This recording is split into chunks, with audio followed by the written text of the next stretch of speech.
r/AskReddit by Redmond Dts. What's the most insane true crime story you've heard of?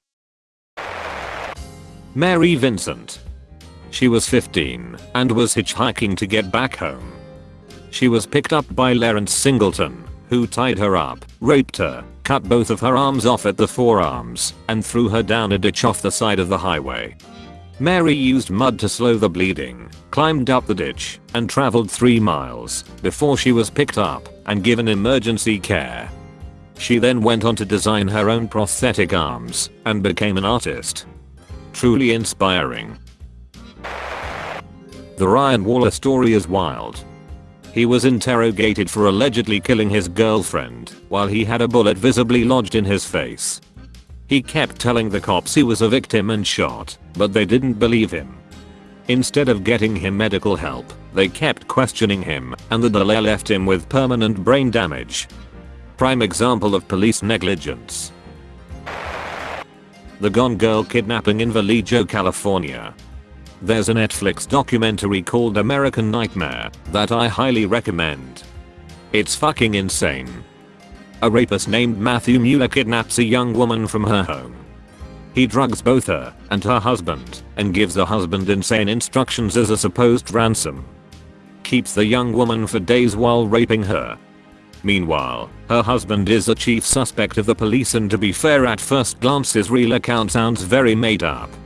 Eventually the woman is released, but it looks weird, and she is labeled a gone girl by the cops, because movies of course inform reality, and now the cops are looking to charge her and the husband for wasting the time of law enforcement. The actual rapist is eventually caught in another kidnapping, and a cop in that other town eventually connects the dots and end the ordeal of the couple. Oliver Town.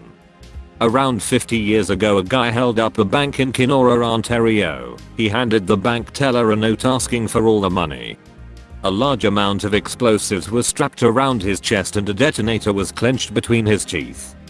He walked out the front door of the bank, where a large group of people were gathered, tripped, and the explosives went off. They were never able to identify the man, so they gave him the nickname Oliver Town. Ken Rex McElroy. Town bully, thief, murderer, rapist, pedophile, constantly got away with his crimes by intimidating witnesses, victims, and law enforcement with credible violent threats, as he was a large man and armed. One day, after yet again getting off light with a crime he committed and threatening another citizen, he gets murdered in broad daylight by 2 separate gunshots from different guns in his car right next to his wife, in a crowd of 30+ people. To this day, not a single person has been connected to committing the killing. One that got me fucked up was a story of a pregnant woman that joins an online Facebook group of other pregnant women. She then befriends a member, and they get chatting. Eventually the pregnant woman invites the woman over 40. Police then find the expecting mother murdered in her home and realize her baby is missing. Someone cut open her stomach and stole her child. They trace the communications on Facebook to a mother that just recently gave birth to her child. It turns out it was all a lie. The lady lied to her friends and family about being pregnant. Then befriends an actual pregnant lady just so she can murder her and steal her child. DNA tests prove the baby was not hers and is from the victim. Shook me to my core. Alison Botha. She held her own head on and her own intestines in after a brutal attack and lived. Josef Fritzl kidnapped and hid his daughter in the basement for 24 years while fathering 7 incestuous children with her. Allegedly, Fritzl's wife had no idea this was happening. Where we live, the Harvey murders. 2 men randomly picked a house. Went in, tied up mom and dad and young daughter in the basement. But, other young daughter was spending the night and was being dropped off. Mom had to go to the door to get the daughter and do so without giving away what was happening, under threat of harm to the others. It was for nothing. The men killed them all brutally and tried to set the basement on fire. It traumatized our city. Wonderful family, well known and loved. Taken away by a pair of criminal monsters. Charles Holden. He picked up a hitchhiker, was threatened with his screwdriver that was on the floor of his car, escaped, drove in the opposite direction of his house to make sure he wasn't followed, returned home, only to find the same hitchhiker around his trailer, and his mother Dorothy Donovan, murdered with his screwdriver, all because the murderer randomly chose his house.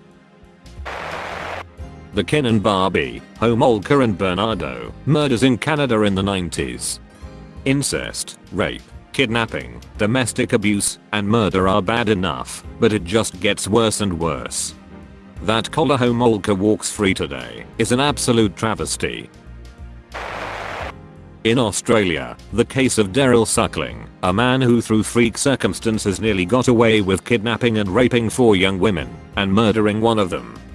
A farmer and his wife were invited to dinner with their neighbor, and a young woman who he introduced as his niece, Sophie Carney.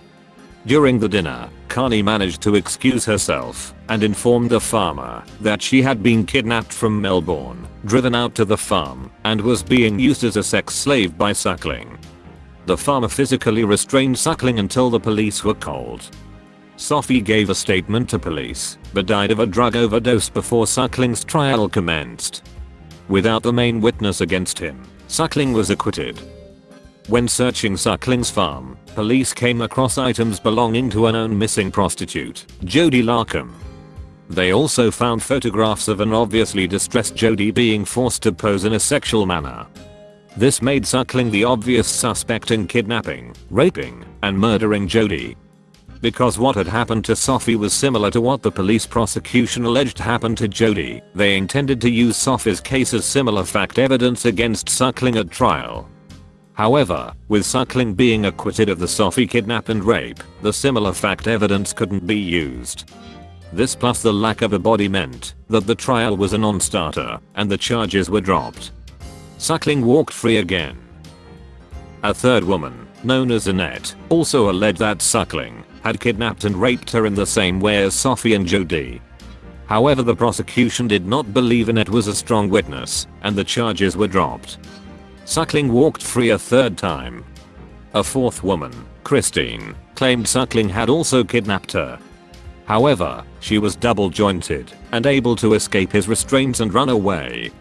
Surely this time Suckling would get his comeuppance? Nope. Before Suckling could be brought to trial, Christine suffered a head injury in a vehicle accident that affected her memory and couldn't be relied upon as a witness. Suckling walked free a fourth time. Suckling was eventually arrested and jailed for social security fraud. While in jail, he allegedly boasted to his cellmate about murdering Jody Larkham and burying him on his farm. On release, the cellmate contacted police, who suggested he invite Suckling to live with him after jail. The police then bugged the cellmate's house and car, and eventually the cellmate coaxed Suckling into confessing on tape. This was enough to bring Suckling to trial and be convicted for Jody's kidnap, rape, and murder. 1 out of 4, and many years after the fact. But at least it was something. Arson investigator busted for decade-long string of fires that he'd light on a road trip every year to an arson investigation conference. Craziest part is, when he finally got caught, he was writing a book about an arson investigator who was secretly in arson. There's an episode of Forensic Files about it, called Point of Origin. Jonestown is pretty insane. I think there was a woman who got left behind and said she wished she could have joined them. Golden State Killer is pretty insane. Literally hundreds of victims. Disappeared like a ghost. Caught hiding in plain sight 40 years later using genealogical DNA. Perp was on nobody's suspect list. I'm probably biased because I live nearby, but the kidnapping of Jamie Kloss and the murder of her parents. In the middle of the night, a man knocks on their door. Shoots the dad in the face with a shotgun. Jamie and her mother hide in the bathtub. Man comes in and shoots the mom dead. Takes Jamie. As he's driving them to his cabin, they pass by police on their way to the crime scene. Months go by, and this poor girl managed to escape by crawling out of the homemade barricade he kept her in. She ran and luckily was recognized by a woman walking her dog. The reason he did all of this? He caught a glimpse of her getting on a school bus and decided he wanted to kidnap her. Just a random coincidence that he even saw her. Anthony Curcio put together a brilliant plan for a bank heist and still got caught. For weeks he watched a Bank of America and noted their armored truck deliveries. He'd worked out how much should have been in the bags. He knew the employees, their schedules, everything. He devised an escape plan that involved using a raft and a pulley system to haul himself under a nearby bridge to where his jetaway vehicle was waiting. He placed a Craigslist ad for landscapers, asking applicants to arrive in the Bank of America parking lot on the day of his heist, wearing jeans, a blue shirt, a high-vis vest, a dust mask and safety goggles.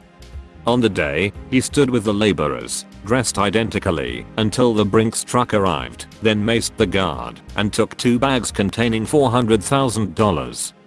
He escaped, in part because when the police arrived they found a parking lot full of men matching his description.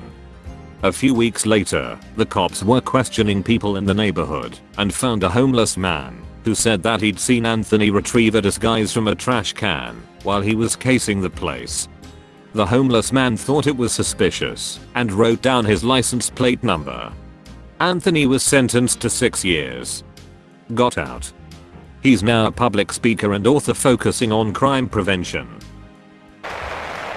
Anthony Arkwright, who in 1988 brutally murdered a man named Ford, stabbing him between 250 and 540 times while wearing a devil mask and then decorating the murder scene with his entrails. He also killed a disabled man, gouged his eyes out, and stuffed cigarettes into the empty sockets. That's all folks. Thank you for watching. If you like videos like this one, why not like and subscribe for more? Have a nice evening.